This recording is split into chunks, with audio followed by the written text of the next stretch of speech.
كتيبة أسود جبل الأدهمية التابعة لجيش محمد في بلاد الشام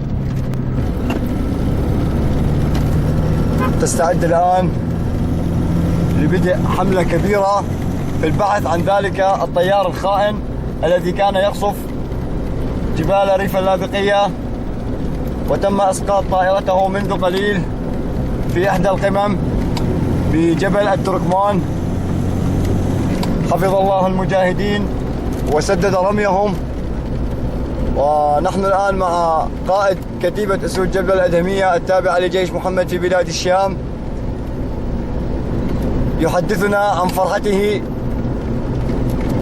بعد أن رأى الطائرة وهي تسقط من السماء إلى الأرض. السلام عليكم ورحمة الله وبركاته. السلام ورحمة الله وبركاته. شو شعورك يوم اللي شفت الطائرة الخائنة وهي تشتعل كومة لهب في السماء وتسقط إلى الأرض؟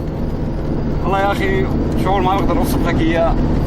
نحن أول مرة نشوف المنظر هذا بجبال الساحل العين مجردة، وهي سقطت أمامنا.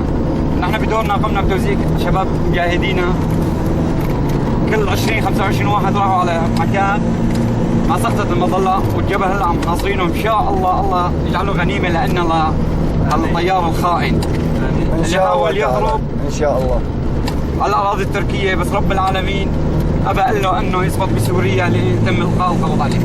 بعد أن سقطت الطائرة شوهد في السماء مظلتان تترنح في الهواء ذهابا وإيابا. ماذا تحدثنا عن هذا المشهد؟ والله يا أخي نحن نعلم أنه الطائرة فيها مظلتين، واحدة بيعطيها تمويه الطيار وواحدة بيكون فيها. تمام. ونحن بدورنا قسمنا الموضوع إلى ناس تطلع على المظلة وناس على هالمظلة. إن شاء الله الله يكرمنا ويكون غنيمة بين إيدينا وعن قريب إن شاء الله. إن شاء الله تعالى.